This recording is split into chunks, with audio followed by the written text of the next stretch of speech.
You know what is the difference between wise men and normal men? Yes, wise men always learn from mistakes done by others, and normal public will learn from their own mistakes. Okay, but now we will become wise so that we have a real world failure case studies. Whenever in the real world the diesel generator failure happens, we will study that. What happened exactly? What was the reason? What they found and what was the remedial action? Okay, let's deep dive. First case study: engine bearing failure, hospital backup. Hospital is an emergency facility. Okay, if the emergency backup fails, they are done. Okay, evacuation. Even their ICU patients who are on ventilators, critical life supports, they will also need to be evacuated if power failure is there. That is why it is very critical. Now, what is the case study? Based on catastrophic failures observed during Hurricane Sandy in 2012. 2012, there was a huge hurricane, one of the biggest in the history. Okay, I have read about it. When multiple hospitals' backup generators failed at the critical moments. Okay, I'll just give you the brief about that hurricane Sandy. See, in New York and New York, Jersey, around 2.5 plus 2.4, around 5 million people were evacuated. It was that huge. It was the biggest hurricane registered in the history of New York. Okay, this Sandy. So, what happened? We'll take one example. Before, maybe Monday, New York University, that is medical hospital, okay, that confirmed they have checked the diesel generator, everything, all the tests were done, all even on-load tests also were done, and they confirmed to the emergency evacuation department, we don't need evacuation. But problem, because everything doesn't surface in these tests. See, before that, what they did in 2011, there was another hurricane, the same kind of. So they just revamped our entire system. Their DGs were at the basement. Then what they did in 2011, they just moved those DG rooftop. Okay, only one DG was there in the basement, and all the systems were on rooftop. Now no problem, but problem happened. Okay, what happened?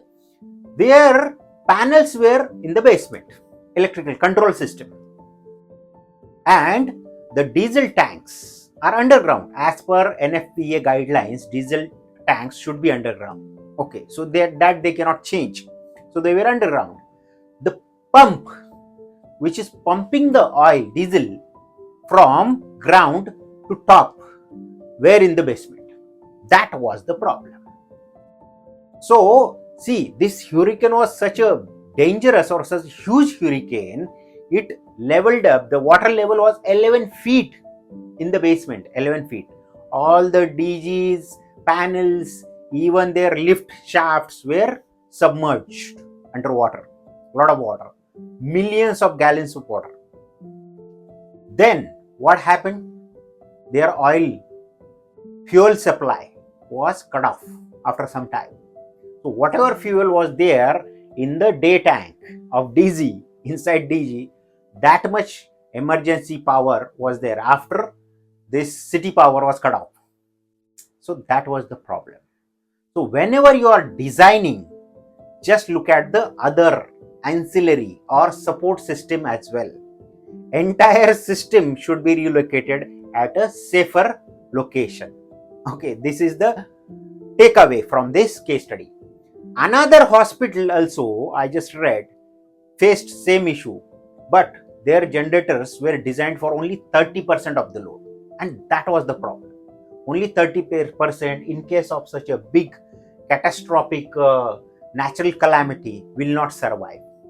Okay, so only 30% they had to also evacuate.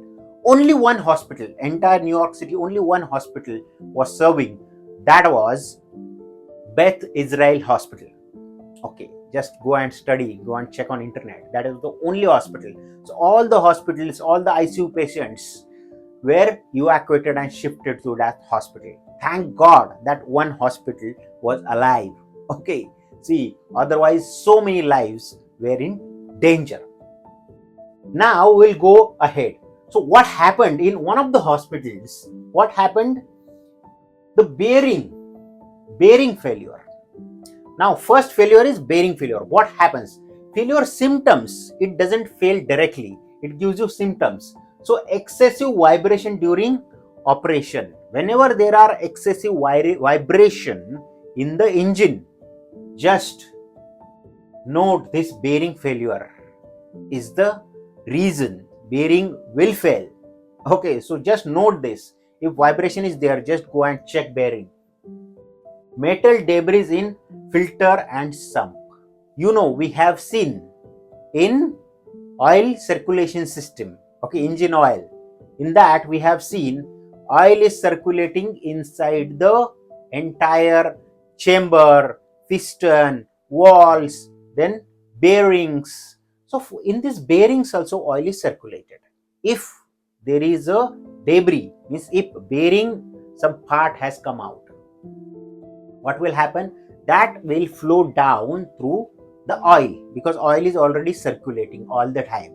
So it will take away that metal particle of bearing, okay, and it will either stuck in the filter, or you will stuck in the filter or in the sump. So this is the symptom. Okay, you should check for the oil filter or sump for the metal part. Then unusual knocking sounds from engine block. See, in the engine block, if metal part is there, or if bearing is vibrating, unusual knocking sounds will be there. Then elevated bearing temperature readings. If bearing is blocked or any metal part is there inside the bearing, what will happen? The balls, because of metal part, the balls will generate more heat, and that is the symptom. So these 4 symptoms we should look out for before bearing failure. Okay, now what was the root cause? After they just found out the root cause, so see, what was the root cause? Inadequate lubrication due to extended operation. Lubrication system, we have seen the lubrication was inadequate because extended operation. Then oil contamination from water ingress. Oil was also contaminated because of this hurricane Sandy.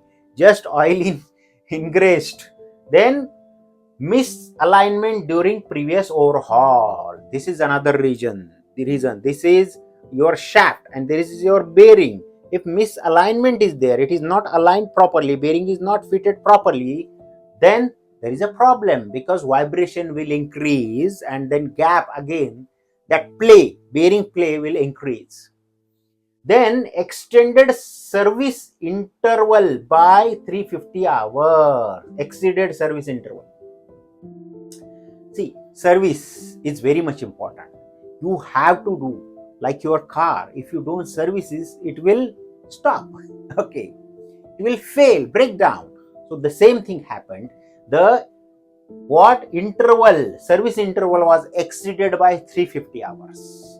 So these were the observation, and this was the root cause. We should always look out, we should avoid these symptoms, we should look out, and this root cause we should avoid, to avoid the bearing failure. The investigation utilized oil analysis. They just took out the oil and they analyzed it.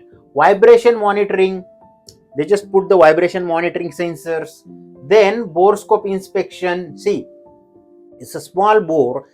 Let's say you have a spark plug. Through that, they will put a camera and they will check. That is called borescope. Through the bore, that scope, camera will go and investigate the bearing. Inspection to identify the progressive bearing wear that ultimately led to catastrophic failure during an extended power outage. This hurricane was an extended power outage, and that was observed because of this bearing failure. So this was the first lesson. We are wise, you should learn. Okay, now we'll go to the next case study.